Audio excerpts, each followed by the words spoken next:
अध्याय 1 आत्मा की पुकार। उत्तर भारत की पावन भूमि पर सरयू नदी के तट के निकट एक छोटा सा गांव था, राजापुर। वही राजापुर जिसने आगे चलकर भक्ति आकाश में एक ऐसा दीप जलाया जिसकी लौ आज भी करोड़ों हृदयों को आलोकित करती है। इसी गांव में एक बालक ने जन्म लिया, नाम पड़ा राम बोला। पर ये नाम केवल देह का था, आत्मा तो जन्म से ही राम में रमी हुई थी। कहा जाता है कि राम बोला के जन्म के समय आकाश में असामान्य शांति थी। बालक रोया नहीं, मुस्कुराया। ज्योतिषियों ने कहा, ये बालक साधारण नहीं, ईश्वर का दूत है। पर नियति ने उसके जीवन की शुरुआत ही वियोग से की। जन्म के कुछ समय बाद माता पिता दोनों संसार छोड़ गए। बालक अनाथ हुआ, पर अकेला नहीं, उसकी संगनी बनी भक्ति। गांव के लोग उसे दया से देखते, पर वो बालक किसी के सामने हाथ नहीं फैलाता। गांव के साधु संतों के पास बैठकर वो राम कथा सुनता, मंत्रों को सुनकर मंत्र मुग्ध हो जाता। उसके नेत्रों में एक अजीब सी गहराई थी, जैसे वो इस संसार का होकर भी इस संसार का नहीं। समय बीता, राम बोला किशोर हुआ। उसके भीतर ज्ञान की जिज्ञासा प्रबल होती गई। वो गांव छोड़कर तीर्थों की ओर निकल पड़ा। काशी पहुंचा, अयोध्या गया, प्रयाग में साधुओं के साथ रहा। अंततः उसे गुरु मिले, नरहरिदास। उन्हीं के सानिध्य में तुलसीदास ने वेद, उपनिषद, पुराण और राम भक्ति का मर्म समझा। यहीं उसका नाम पड़ा तुलसीदास। तुलसीदास के लिए राम केवल आराध्य नहीं थे, वे जीवन थे, श्वास थे, चेतना थे। पर नियति अभी मौन नहीं थी। जिस मार्ग पर वो चल रहा था, वहाँ केवल वैराग्य नहीं, परीक्षा भी थी। एक दिन गांव के कुछ बुजुर्ग काशी पहुंचे। उन्होंने तुलसीदास से कहा, बेटा, तुम विद्वान हो, भक्त हो, पर जीवन अकेले नहीं चलता, विवाह कर लो। तुलसीदास मुस्कुराए। उनके लिए ये प्रस्ताव अप्रासंगिक था, पर समाज का दबाव, गुरु की आज्ञा और लोक मर्यादा, इन सब के आगे उन्हें झुकना पड़ा। और इस प्रकार उनके जीवन में प्रवेश हुआ एक साधारण सी स्त्री का, रत्नावली का। रत्नावली अत्यंत सुंदर नहीं थी, पर उसकी आंखों में तेज था। वो चतुर थी, व्यवहार कुशल थी और अपने पति को सच्चे मन से चाहती थी। विवाह के समय उसने तुलसीदास को देखा, जटाएं, तेजस्वी मुख, पर संसार से उदासीन दृष्टि। वो समझ नहीं पाई कि ये पुरुष उसका पति है या कोई सन्यासी। विवाह के बाद तुलसीदास घर में रहने लगे, पर उनका मन न गृहस्थी में रमता, न सांसारिक सुखों में। दिन रात राम नाम जपते, ग्रंथों में डूबे रहते। रत्नावली उन्हें प्रेम से पुकारती, पर उन्हें लगता जैसे कोई उन्हें साधना से खींच रहा है। फिर भी रत्नावली ने हार नहीं मानी। वो सोचती थी कि समय के साथ सब बदलता है, मेरा प्रेम इन्हें बांध लेगा। उसे क्या पता था कि वो जिस प्रेम को बांधना समझ रही है, वही प्रेम आगे चलकर विरक्ति की अग्नि बन जाएगा। एक दिन रत्नावली मायके चली गई। पीछे तुलसीदास अकेले रह गए, पर यह अकेलापन उन्हें और राम के निकट ले गया। कई दिन बीते, पर पत्नी की कोई सुध नहीं ली। अचानक एक रात, जब मॉनसून की मूसलाधार वर्षा हो रही थी, तुलसीदास के मन में तीव्र बेचैनी उठी। रत्नावली। वर्षा, अंधकार और बाढ़, कुछ भी उन्हें रोक न सका। वे उफनती नदी पार कर गए, सांप को रस्सी समझकर दीवार लांघ गए। प्रेम उन्हें अंधा कर चुका था, या शायद वो प्रेम नहीं, आसक्ति थी। जब वे रत्नावली के सामने पहुंचे तो वो चकित रह गई, भयभीत भी। उसने कांपती आवाज में कहा, ये क्या है, इतनी रात, इतनी वर्षा में? तुलसीदास बोले, तुम्हारे बिना चैन नहीं। रत्नावली ने उन्हें ध्यान से देखा। फिर उसके मुख से जो वाक्य निकला, वही आगे चलकर इतिहास बन गया। जिस प्रेम से आप इस नश्वर देह के लिए व्याकुल हैं, यदि उतना प्रेम श्री राम में होता तो आपका उद्धार हो जाता। ये शब्द नहीं थे, वज्रपात थे। तुलसीदास स्तब्ध रह गए। उन्हें लगा जैसे किसी ने उनके अंतस का आवरण हटा दिया हो। रत्नावली की आंखों में आंसू थे, पर उसके शब्द सत्य थे, कठोर पर मुक्तिदायक। उसी क्षण तुलसीदास के भीतर कुछ टूट गया और कुछ जन्मा। उन्होंने वहीं प्रण लिया कि आज से ये देह, ये संसार, ये बंधन, सब त्याग, अब केवल राम। वो रात केवल एक पति पत्नी की नहीं थी, वो रात एक संत के जन्म की थी। उस रात के बाद जैसे समय थम सा गया था। तुलसीदास बिना कुछ कहे, बिना पीछे देखे रत्नावली के घर से निकल गए। न क्रोध, न शिकायत, न आंसू, केवल एक गहरा बोझिल मौन। वो मौन शब्दों से अधिक बोल रहा था। रत्नावली देर तक द्वार पर खड़ी रही। वर्षा थम चुकी थी, पर उसके भीतर आंधी चल रही थी। वो जानती थी, उसने सत्य कहा है, पर सत्य का भार कभी-कभी असहनीय होता है। उसने जिस प्रेम की कल्पना की थी, वो प्रेम नहीं था, वो मोह था। और जिस पुरुष को वो बांधना चाहती थी, वो जन्म से ही मुक्त था। उसने मन ही मन कहा, यदि मेरा एक वाक्य इन्हें ईश्वर की ओर ले जाए तो मेरा जीवन सार्थक है। पर स्त्री का हृदय इतना सरल कहाँ होता है। वो रोई, बहुत रोई। उसके आंसू किसी ने नहीं देखे, पर वे धरती में समा गए। उधर तुलसीदास के कदम तीव्र थे, पर मन भारी। वे चलते जा रहे थे, जैसे कोई अपराधी अपने ही अंतर्करण से भाग रहा हो। हर कदम के साथ रत्नावली के शब्द उनके भीतर गूंजते रहे। यदि उतना प्रेम राम में होता। ये वाक्य उनकी साधना बन गया। वे अयोध्या पहुंचे। वहीं सरयू के तट पर उन्होंने अपना व्रत लिया, पूर्ण वैराग्य का। उन्होंने अपने केश काट दिए, वस्त्र बदले और संसार को नहीं, स्वयं को त्याग दिया। दिन बीतते गए। तुलसीदास कठोर तप में लीन हो गए। अन्न त्याग, निद्रा त्याग, सुख त्याग, केवल राम नाम। कई बार शरीर दुर्बल हो जाता, पर आत्मा तेजस्वी होती जाती। लोग उन्हें पागल कहते, कुछ संत मानते, पर उन्हें किसी की परवाह नहीं थी। इसी काल में उन्होंने पहली बार अनुभव किया कि वैराग्य भी सरल नहीं होता। मोह चला जाता है, पर स्मृति नहीं। रातों में रत्नावली का चेहरा सामने आ जाता, कभी उसका मौन, कभी उसकी आंखें। वे स्वयं को धिक्कारते, क्या ये भी माया है? वे सरयू से पूछते, उत्तर में केवल जल का प्रवाह मिलता।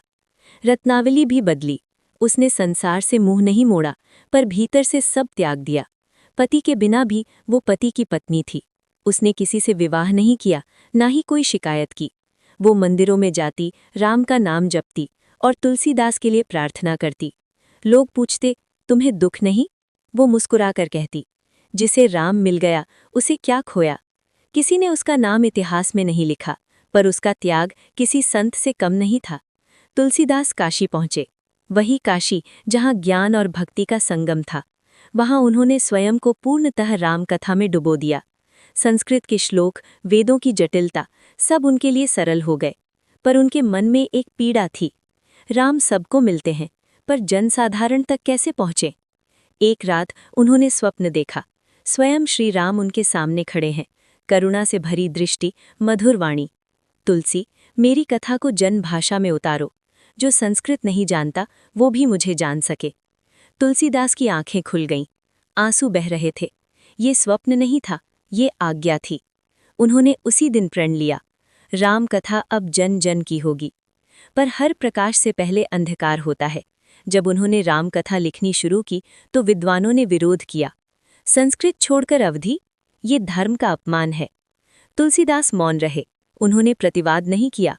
उनका उत्तर केवल लेखनी थी, और उसी लेखनी के पीछे कहीं न कहीं रत्नावली भी थी, जिसने एक दिन कठोर सत्य कहकर एक भक्त को महाकवि बनने की दिशा दी थी। ये अध्याय वैराग्य का था, पर अंत नहीं। काशी की गलियों में उस समय एक विचित्र चर्चा फैलने लगी थी। एक साधु, जो न गृहस्थ था न पूर्ण सन्यासी, जनभाषा में रामकथा लिख रहा था। न शास्त्रीय छंदों का अभिमान, न पांडित्य का प्रदर्शन, केवल भक्ति। उसका नाम था तुलसीदास। प्रातःकाल गंगा स्नान, दिन भर लेखन, रात्रि में राम नाम, यही उनका जीवन बन गया। वे जिस ग्रंथ की रचना कर रहे थे, वह केवल काव्य नहीं था, वह लोक का वेद बन रहा था। अवधी भाषा में लिखे गए वे दोहे, चौपाइयाँ, सोरठे सीधे हृदय में उतरते थे। पर हर नए प्रकाश का विरोध होता है। काशी के विद्वानों को ये असह्य था। धर्म का अपमान हो रहा है, संस्कृत छोड़कर ये क्या अनाचार है। कुछ ने तो यहाँ तक कहा, ये व्यक्ति स्वयं को वेदों से बड़ा समझता है। तुलसीदास ने कोई उत्तर नहीं दिया। वे जानते थे, सत्य को शोर की आवश्यकता नहीं होती। एक रात जब वे लेखन कर रहे थे, उन्हें आभास हुआ कि कोई अदृश्य शक्ति उनके लिखे पन्नों को पलट रही है। वे उठे, पर वहाँ कोई नहीं था, केवल राम नाम की सुगंध। कहते हैं, स्वयं हनुमान उनके पास आते थे, उनके लिखे को सुनते थे और मुस्कुराते थे। जब ग्रंथ पूर्ण हुआ, रामचरितमानस, तब तुलसीदास ने उसे विश्वनाथ मंदिर में रख दिया। उन्होंने कहा, यदि ये ग्रंथ शुद्ध है तो स्वयं महादेव इसकी रक्षा करेंगे। रात्रि में मंदिर के कपाट बंद कर दिए गए। बाहर विद्वान खड़े थे, भीतर ग्रंथ। सबकी सांसें थमी थीं। प्रातः जब कपाट खुले तो दृश्य अद्भुत था। रामचरितमानस के ऊपर लिखा था, सत्यम शिवम सुंदरम। विरोध मौन में बदल गया। जो कल तक आलोचक थे वे नतमस्तक हो गए। उधर रत्नावली को भी ये समाचार मिला। उसने किसी से नहीं कहा, पर उसके नेत्र भर आए। उसने मंदिर में दीप जलाया और मन ही मन कहा, आज मेरा वाक्य सार्थक हुआ। पर कथा यहीं समाप्त नहीं होती। तुलसीदास की ख्याति बढ़ने लगी। दूर दूर से लोग आने लगे, कोई रोगी, कोई दुखी, कोई जिज्ञासु। वे किसी को खाली हाथ नहीं लौटाते थे। उनकी वाणी में चमत्कार नहीं, करुणा थी। एक दिन एक स्त्री आई, विधवा थी। उसने कहा, मुझे समाज ने त्याग दिया है। तुलसीदास ने उसे देखा और कहा, राम ने नहीं। ये वाक्य उसके लिए जीवन बन गया। पर प्रसिद्धि के साथ परीक्षा भी आती है। कुछ लोगों ने रत्नावली का नाम उछालना शुरू किया। ये वही स्त्री है जिसने तुलसीदास को छोड़ दिया था। वह कारण है कि तुलसी सन्यासी बने। ये बातें तुलसीदास के कानों तक पहुंची। पहली बार उन्होंने मुख खोला। उन्होंने कहा, वह स्त्री नहीं, मेरी गुरु है, जिसने मुझे मेरा मार्ग दिखाया। ये सुनकर लोग स्तब्ध रह गए। तुलसीदास ने कभी रत्नावली से मिलने का प्रयास नहीं किया, न पत्र न संदेश। वे जानते थे कुछ संबंध स्मृति में ही पवित्र रहते हैं। इसी काल में उन्होंने एक दोहा लिखा जो मानो उनके जीवन का सार था। मंगल भवन अमंगलहारी, द्रवों सो दशरथ अजिर बिहारी। ये केवल राम की स्तुति नहीं थी, ये उनके अपने अंधकार से प्रकाश की यात्रा थी। रत्नावली दूर कहीं गांव में बैठी ये सब सुनती थी। उसने संसार नहीं छोड़ा, पर संसार उससे छूट गया था। उसका जीवन मौन सेवा बन गया। मंदिरों की सफाई, दीप जलाना, भजन। वह जानती थी, कभी मेरा नाम नहीं आएगा, पर मेरा अंश हर चौपाई में है। और शायद यही उसका पुरस्कार था। रामचरितमानस के पूर्ण होने के बाद तुलसीदास केवल कवि या संत नहीं रहे, वे लोक धर्म बन गए। उनकी वाणी गलियों में गूंजती, चौपालों में दोहराई जाती और गृहस्थों के हृदय में उतरती। पर समाज जो भक्ति को स्वीकार कर लेता है, समानता को नहीं। उस समय का समाज कठोर था। स्त्री, शूद्र और वंचित वर्ग धर्म की मुख्य धारा से दूर रखे जाते थे। तुलसीदास ये सब देख रहे थे। वे शास्त्र जानते थे, पर शास्त्र से अधिक मानव को जानते थे। एक दिन काशी में एक विवाद उठा। एक विधवा स्त्री ने मंदिर में प्रवेश करना चाहा। पुजारियों ने रोक दिया। भीड़ इकट्ठा हो गई। किसी ने कहा, ये धर्म का अपमान है। तुलसीदास वहीं से गुजर रहे थे। उन्होंने स्थिति देखी और शांत स्वर में पूछा, अपमान किसका है? कोई उत्तर न दे सका। उन्होंने कहा, राम का द्वार बंद नहीं होता। यदि होता तो शबरी को बेर चखाने का अधिकार न मिलता। भीड़ मौन हो गई। स्त्री मंदिर में गई। वो कांप रही थी, पर उसकी आंखों में पहली बार आत्मसम्मान था। कुछ विद्वान क्रोधित हुए। उन्होंने तुलसीदास पर आरोप लगाए, आप समाज को बिगाड़ रहे हैं, आप स्त्रियों को सिर पर चढ़ा रहे हैं। तुलसीदास ने उत्तर नहीं दिया, पर उसी रात उन्होंने एक चौपाई लिखी जो आगे चलकर विवाद का कारण भी बनी। ढोल गवार शूद्र पशु नारी, सकल ताड़ना के अधिकारी। इस पंक्ति को लेकर आज तक बहस होती है, पर उस समय भी कुछ शिष्य विचलित हुए। वे बोले, गुरुदेव, ये तो कठोर है। तुलसीदास ने गहरी सांस ली। उन्होंने कहा, ये समाज का कथन है, मेरा नहीं। मैं आईना दिखा रहा हूँ, विधान नहीं लिख रहा। वे जानते थे कि समाज परिवर्तन को हमेशा अधूरे शब्दों में समझता है। रत्नावली को भी ये चौपाई सुनने को मिली। लोग उसके पास आकर कहते, देखो, तुम्हारे पति स्त्रियों के विरोधी हैं। रत्नावली मुस्कुराई। उसने कहा, जो मुझे मुक्त कर गया वो स्त्रीद्रोही नहीं हो सकता। उसका विश्वास अडिग था। एक बार एक वेश्या तुलसीदास के पास आई। उसने कहा, मुझे कोई सम्मान नहीं देता। तुलसीदास ने उसे बैठाया, पानी दिया और राम कथा सुनाई। जाते समय उसने पूछा, मैं क्या करूं? तुलसीदास बोले, अपने भीतर राम को खोजो, वो किसी को अछूत नहीं मानता। ये सुनकर कई लोग भड़क उठे, आप पापियों को बढ़ावा दे रहे हैं। तुलसीदास ने उत्तर दिया, राम पापी से नहीं, पाप से घृणा करते हैं। ये वही दृष्टि थी जो उन्हें रत्नावली से मिली थी, देह नहीं, चेतना। इस अध्याय में रत्नावली मौन थी, पर उसकी उपस्थिति हर निर्णय में थी। उसने स्वयं को कभी महान नहीं कहा, पर उसके त्याग ने तुलसीदास को करुणा सिखाई। समय बीता, तुलसीदास वृद्ध हो चले। शरीर शिथिल होने लगा, पर दृष्टि और स्पष्ट होती गई। उन्होंने जान लिया था कि मेरी परीक्षा केवल लेखनी की नहीं, मेरे शब्दों की व्याख्या की भी है, और यही संत का सबसे बड़ा संघर्ष होता है। समय के साथ तुलसीदास का शरीर झुकने लगा था, पर उनकी चेतना और अधिक सजग हो गई थी। अब वे केवल समाज से नहीं, स्वयं से भी संवाद करने लगे थे। संत का मार्ग बाहरी संघर्ष से अधिक भीतरी युद्ध का होता है। रामचरितमानस की पंक्तियां अब घर घर में गूंज रही थीं। लोग उन्हें देवतुल्य मानने लगे थे, पर तुलसीदास इस पूजा से असहज हो उठते। वे कहते, मैं राम का दास हूँ, दास का भी दास। फिर भी प्रसिद्धि अपने साथ आलोचना लाती ही है। कुछ विद्वानों ने उनके ग्रंथ की पंक्तियों को काट छांट कर अर्थ निकालने शुरू किए, विशेषकर वही चौपाई जिसे लेकर समाज पहले से उलझा हुआ था, फिर से चर्चा में आई। कुछ स्त्रियां रोती हुई उनके पास आईं। महात्मा, क्या हम ताड़ना की अधिकारी हैं? तुलसीदास पहली बार मौन नहीं रहे, उनकी आंखें भर आईं। उन्होंने कहा, यदि मेरे शब्दों से किसी के मन को ठेस पहुंची है, तो दोष शब्दों का नहीं, मेरी अपूर्णता का है। उस रात वे सो नहीं पाए। वर्षों बाद पहली बार रत्नावली की स्मृति ने उन्हें व्यथित किया। उन्होंने स्वयं से प्रश्न किया, क्या मेरे जीवन की वो स्त्री इन शब्दों से आहत होती? उत्तर भीतर से आया, हाँ। ये स्वीकार करना सरल नहीं था, एक संत के लिए भी नहीं। उन्होंने गंगा तट पर जाकर दीप जलाया और कहा, हे राम, यदि मेरी वाणी से करुणा नहीं टपकती तो वो वाणी व्यर्थ है। इसके बाद उनके स्वभाव में सूक्ष्म परिवर्तन आया। वे अधिक मौन रहने लगे, उपदेश कम, सुनना अधिक। वे समझ गए थे कि हर सत्य सार्वजनिक नहीं होता और हर समाज परिवर्तन के लिए तैयार नहीं होता। इसी समय एक युवा शिष्य ने उनसे पूछा, गुरुदेव, क्या आपको कभी अपने विवाह का पछतावा हुआ? तुलसीदास देर तक चुप रहे, फिर बोले, यदि वो न होता तो ये भी न होता। उन्होंने पहली बार खुले स्वर में रत्नावली का उल्लेख किया। वो मेरी पत्नी थी, पर उससे पहले मेरी परीक्षा। ये कहकर उन्होंने आंखें बंद कर लीं। उधर रत्नावली भी वृद्ध हो चली थी। उसके बाल सफ़ेद हो गए थे, शरीर दुर्बल था, पर मन स्थिर। उसने कभी पुनः विवाह नहीं किया। उसने कभी किसी को ये नहीं बताया कि वो तुलसीदास की पत्नी है। उसके लिए ये संबंध प्रदर्शन का नहीं, तपस्या का था। एक दिन किसी यात्री ने उसे रामचरितमानस की एक पंक्ति सुनाई। वो सुनकर मुस्कुराई और बोली, इसे लिखने वाला बहुत रोया होगा। यात्री चकित रह गया। तुलसीदास अब जीवन के उस चरण में थे जहां स्मृतियां बोझ नहीं, दीपक बन जाती हैं। वे समझ चुके थे कि वैराग्य पलायन नहीं, स्वीकार है।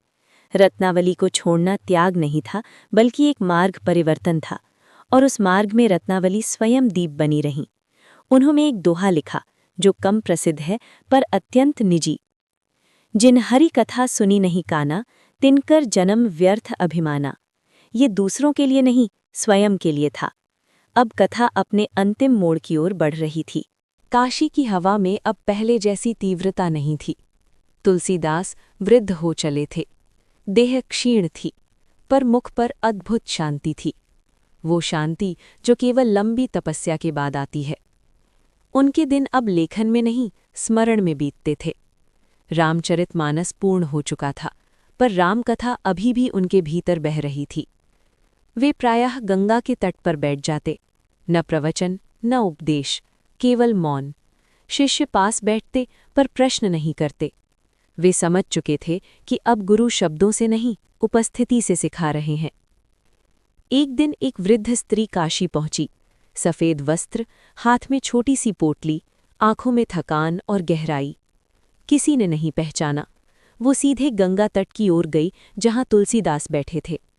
दोनों आमने सामने थे, न कोई अभिवादन न कोई परिचय। क्षण भर के लिए समय ठहर गया। तुलसीदास ने दृष्टि उठाई, उनकी आंखें ठिठक गईं। सामने बैठी स्त्री कोई और नहीं थी, रत्नावली। वर्षों बाद, जीवन के अंतिम पड़ाव पर। रत्नावली ने कुछ नहीं कहा, वो केवल बैठी रही। तुलसीदास के होंठ कांपे, पर शब्द नहीं निकले। शायद शब्दों की अब आवश्यकता नहीं थी। काफी देर बाद तुलसीदास ने धीमे स्वर में कहा, तुमने जो कहा था वो सत्य था। रत्नावली ने सिर झुका लिया। उसकी आंखों से एक बूंद गिरी, गंगा में मिल गई। उसने कहा, मैंने कुछ नहीं किया, राम ने सब किया। ये कोई पुनर्मिलन नहीं था, ये समापन था। तुलसीदास ने कहा, यदि उस दिन तुम न होती तो मैं आज ये न होता। रत्नावली मुस्कुराई, और यदि आप ये न होते तो मैं भी ये न होती। इतना कहकर वो उठी। उसने चरण स्पर्श नहीं किए। उसने जान लिया था यहाँ पति पत्नी नहीं, दो यात्राएं मिलकर विदा ले रही हैं। वो चली गई, पीछे नहीं देखा। कुछ दिन बाद लोगों ने सुना कि एक वृद्ध स्त्री ने सरयू तट पर प्राण त्याग दिए। कोई नाम नहीं जानता था, कोई पहचान नहीं, केवल इतना कहा गया, वो बहुत शांत थी। तुलसीदास को ये समाचार मिला। उन्होंने आंखें बंद कीं। कोई शोक नहीं, कोई विलाप नहीं, केवल एक लंबी सांस। उस रात उन्होंने अंतिम बार लेखनी उठाई और लिखा, राम ही आरंभ, राम ही अंत। इसके बाद वे अधिकतर मौन रहने लगे। शरीर अब साथ छोड़ने लगा था। शिष्य व्याकुल थे। किसी ने पूछा, गुरुदेव, क्या आपको कुछ चाहिए? उन्होंने मुस्कुराकर कहा, अब केवल राम। उनकी दृष्टि गंगा की ओर थी, पर मन अयोध्या में। अब केवल एक अध्याय शेष है, वो जहां कथा शब्दों से परे चली जाएगी। काशी में उस दिन कोई उत्सव नहीं था, कोई शोर नहीं था, फिर भी हवा में कुछ अलग था, जैसे समय स्वयं सांस रोके खड़ा हो। तुलसीदास अपने कक्ष में लेटे थे। देह अब लगभग शून्य हो चुकी थी, पर चेतना पूर्ण जागृत थी। शिष्य चारों ओर बैठे थे, मौन में डूबे हुए। गंगा की हल्की सी ध्वनि भीतर तक आ रही थी। तुलसीदास की सांसें धीमी थीं, पर नियमित। उनके होठों पर वही नाम था, राम। कोई मृत्यु नहीं थी वहां, केवल विलय था। एक शिष्य ने कांपती आवाज में पूछा, गुरुदेव, आप जा रहे हैं? तुलसीदास ने आंखें खोलीं। उनकी दृष्टि में भय नहीं था, केवल अपनापन। उन्होंने कहा, जा कौन रहा है? जो था वो यही है। फिर उन्होंने अंतिम बार रामचरितमानस की एक चौपाई दोहराई, न ऊंची आवाज में, न पूर्ण छंद में, अधूरी, जैसे संकेत हो, सिया राम मैं सब जग जानी। और उसी क्षण देह शांत हो गई। काशी ने एक संत को विदा किया, पर भारत ने अपनी आत्मा को पाया। समय बीत गया, शमशान शांत हो गया, गंगा बहती रही, गलियां फिर शोर से भर गईं, पर तुलसीदास नहीं गए। वे चौपाइयों में बस गए, भजनों में घुल गए, माँ की लोरी में उतर गए। और कहीं, बहुत दूर नहीं, एक अनाथ स्त्री की स्मृति भी जीवित रही। इतिहास ने उसका नाम शायद ही लिखा, पर हर बार जब कोई ये कहता है कि भय बिनु होए न प्रीति, तो रत्नावली की छाया वहाँ होती है। उसने न ग्रंथ लिखा, न प्रवचन दिए, न मंदिर बनवाए। उसने केवल एक वाक्य कहा और एक युग बदल गया। तुलसीदास का जीवन ये सिखाता है कि भक्ति पलायन नहीं, वैराग्य कठोरता नहीं, और प्रेम कभी व्यर्थ नहीं जाता। कुछ प्रेम बांधते हैं, कुछ प्रेम मुक्त करते हैं। रत्नावली ने मुक्त किया, तुलसीदास ने अमर कर दिया, और इस प्रकार एक पति पत्नी की कथा राम कथा बन गई।